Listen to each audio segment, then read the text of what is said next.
Yan na nga. Tries to go in. But he has been too defensive dito. Parang ayaw. Ayun o. Powercast Sports. If you're new here, don't forget to subscribe and hit the notification bell. Introducing first, fighting out of the blue corner, wearing a red, blue and white, official weight 128.6 pounds, professional record 2 victories with only 2 defeats with 1 bout even, proudly representing Escribel Boxing Team of San Jose del Monte, Bulacan, introducing Zandy Volante. And he's upon to cross the ring. Fighting out of the red corner, wearing black with yellow. Official weight 127.2 pounds. Professional record, an excellent one. 3 victories, only 1 defeat. Representing El Lordified Team of Sugat, Parañaque, introducing Georgie Pacamalan. Once again to give instructions, here's referee, attorney Padre Estaplaza. Alright, here we go. At, meron tayong sikat na referee dito. Kagagaling lang nito sa Cebu. And I think he's representing us very well sa mga international tournaments and international boxing festivities. Attorney Padre Estaplaza. Yeah, and he's sharing, nakausap ko kasi kanina bago magsimula. Galing siya, nag-seminar sa Cebu. So, congratulations, sir.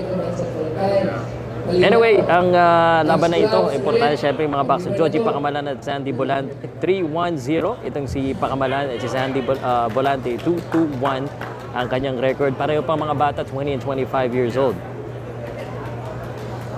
Itong Georgie, knockout artist as you said, he's looking to come back. Nasingitan siya last, so tingnan natin kung pakita niya dito kay Zandy. Lakas talaga sa kanyang mga kamao itong Pacamalan. Ayun. Yung problema niya, yung depensa, minsan ay very careless. Yeah. Feeling ko yung right hand niya dito, medyo malakas. Nakikita natin, nakaabang Si Volante po, yung naka-blue, white and red, ang Pacamalan, black and gold. Nakita mo yung intention ng Pacamalan na Pau kasi yung pagpapasok siya, very flat-footed siya at gusto niyang makabira ng isang malakas. Yeah, that right hand, yan ang aabangan natin. Kita jab, tas right straight. And Zandy Volante, yan ang dapat niyang gawin. Wag lang umurong, left and right din. Kasi mga magandang straight nito ni Pacamalan yan na nga. Nakasabi mo pa lang. Yan na naman. Dalawa na kaagad yun. Solid. And sa boksingerong na nakatikim kaagad, pwedeng magbago kaagad ang laro. Sabi nga nila hanggang lahat meron kang paghahanda, pero pag tinamaan ka na ng isang malakas, nag-iiba lahat ng complexion ng laro. Yep. So orthodox versus south po pala ito. Susceptible sa mga untugan.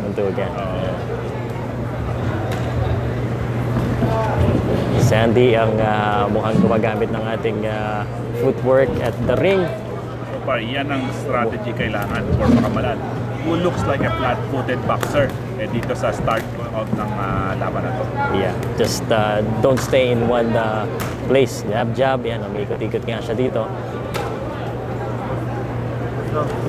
Kita mo yung jab na yan. Alam mo yung right hand inaabang Kuha ng distansya, and then pag natapik niya yan, unleash the right. And this makes him a little bit predictable. Tingnan lang natin kung kayang counter ang kagad. Jab ang tumama doon, Saka hindi mo napansin yung right to the body, tumama din for Pacamalan. Yeah, I'm already seeing some scars sa mukha po ni Zandy. May pula-pula na kagad sa kanyang mukha. Medyo short yung counter ng Pacamalan doon. As compared to our last fights, ito medyo may pagka-technical itong dalawa na to. Dahan-dahan yung kanilang mga atake. Nakikita mo yung Pacamalan, yung kanan, pag tumama yung kanan talaga, medyo may kalalagyan yung mga Volante. In my own opinion. Yeah, he's reserving that. Nakita natin talagang ginagamit niya pang sukat yung kaliwa. And second on this initial round. Napayakap din si Zandy. Less than seconds. At halatang-halata mo yung Pakamalan, medyo bata pa, very raw. Walang head body movement. And round number 1. Ayan. Mataas ang rate ng KO percentage. Right, that should be exciting. Round number 2. We continue with the action dito po sa Maedas Hotel. At syempre, yung Six Snow round Badwa, to no? no? Six Six round. round, okay. Our first 6 round. Yeah. And featherweight division. Medyo yung Volante medyo did come over the weight limit kahapon doon sa weigh-in. Nakatama siya ng over right hook doon, no? As Pakamalan tries to go in. Uy! Very sneaky right by Oh, Pakamalan. yan na nga. Down. There's down. That's a down. Medyo yung body language ni Volante hindi ko masyado gusto. Medyo dalawa yung tumama sa kanya eh, no? Yung seemingly pwede nang knockdown yung isa pero So masyado siyang, parang ayaw niya masyado talaga magpatama dito kay Pakamalan. Parang alam niya na malakas, nakatanggap na kagad kasi kanina eh. hindi ko lang pansin na kung yung dahil overweight nga yung Volantes, kung mas malaki yung glove na ginagamit niya for this bout. But he has been too defensive dito sa laban na ito. Nung first round, medyo umuopensa pa siya. Ngayon, parang lumalayo na lang siya. Kaya yun, narinig ako. Nagbigay ng kaliwa.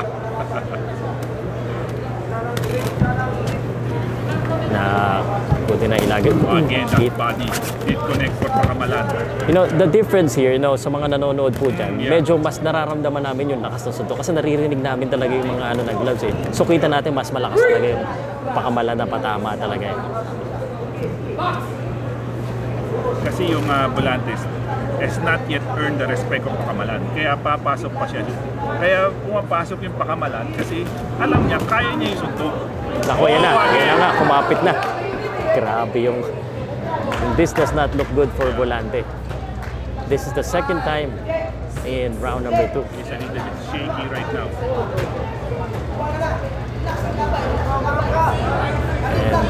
And tumitingin sa coach. Medyo hindi magandang senyales yung tumitingin ka sa coach. Yes. Sometimes, you know, and I hate to say this, parang looking for an exit. Yes, Kasi syempre nakakaya nang pag ikaw yung coach na lang. Pero mukhang there's a sign of ano eh. Nakita mo yung wear and tear ng Volante yung mukha niya. I think let's go. He's quite red and swell already. Tisoy pa naman, kitang-kita mo yung ano, kapit na naman. I just don't like the body language.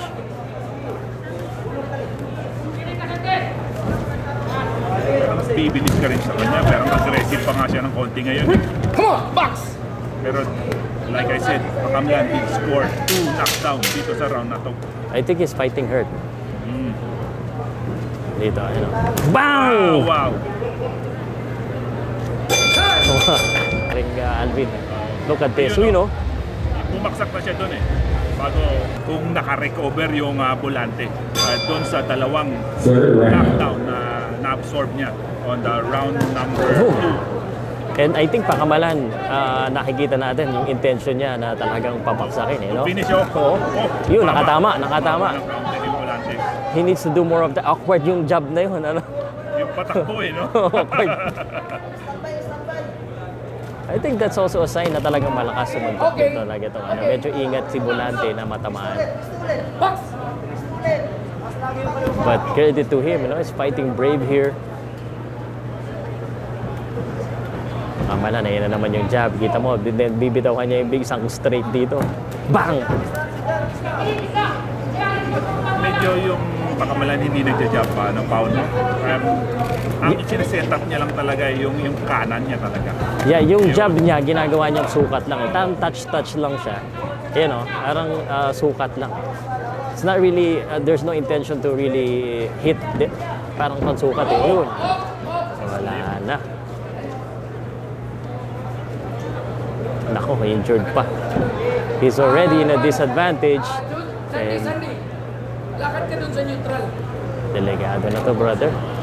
I mean, sa totoo lang, sa nakikita ko, alamang yung Pakamalan at sinusugod siya, and with this injury, mas lalo pang delikado. Hindi ko lang makita kung sumabit yung paa niya sa rope or not. Kasi medyo... Lumusot bro. Alulod siguro na gas-gas din. Hindi nila kung I don't know kung may replay tayong makikita. Let's wait. But I don't see, hindi ko na, yung Volante, parang looking, sorry to say, looking for an exit, oh. Kita mo yung itsura niya. Pero based on the body language ng mga Volantes, parang ayaw na. Ayaw na niya. Parang ayaw. Ayun, oh. Ayan, makikita natin. Let's, medyo, back a little bit direct. Siguro he was tripped doon sa tail end ng rope. Ay, yung mga ganyan, wala, oh. yung mga ganyan, binibigyan ng 5 minutes, 5 minutes to recover. Pag di ka naka-recover, so obviously a TKO win or baka malaki. Ayan, makikita natin. Ito. Tingnan natin yung paa. Muurong siya dito. Oh, ayun, sumadsad pa. Yung alulod, ang sakit nun, yung alulod. Yes. Sa dami-dami ng tatamaan yun pa. Nakausap ni Danvers. Bumalik ka sa corner mo, tapos ikaw umakyat ka na. Magdala ka ng upuan Okay. para malinaw. So, a rare thing that I see na nagdala yung corner doon sa neutral ground. Papaupuin niya yung boxer. Huwag ko magpupwersa. Yung nasasaktan dito si Volante. Huwag mong huwag mo na lang siya palakarin. Ay, alam mo namang, hindi naman kalakad. Napalakad mo. Huwag mo And lang. mukhang Try mo lang. nahihirapan na siya dito. Anyway po, sa mga nanonood po, ito po ang ating pang-apat na laban at unang 6-rounder. Kasama ko si Alvin ng Real Fight PH. Yun, salamat. And on the bound. Medyo very rare yung ganong injury sa boxing, no? At yung mag-slip ka, tama ka doon sa bukom-bukom tumawag parang doon, no? Alulod, tumama Alulod. yung Masakit and yun. officially, it's a 4th round TKO win for Joji Pakamalan.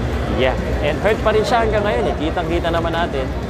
And this okay na rin kasi medyo lamang talaga yung Pakamalan dito. Saka yung mga hard punches, no? Pao, no? Talagang did connect for Joji Pakamalan, who probably registered his 4th win with 1 loss. Yeah, well, he definitely registered the win. At tuloy-tuloy po tayo dito. Tingnan natin ang again, ang tagal na natin sa boxing, we still see something new like that.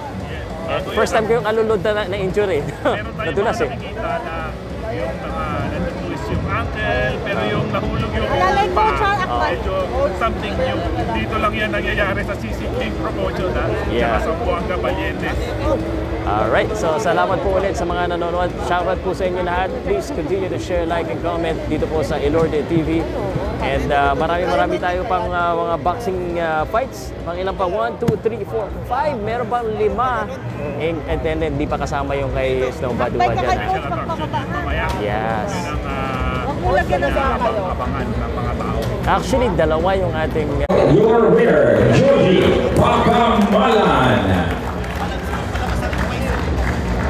And Joji Pakamalan wins this one by a technical knockout. At well, panalo naman siguro siya, lamang naman talaga siya, but that was very unfortunate na nadulas siya doon at yung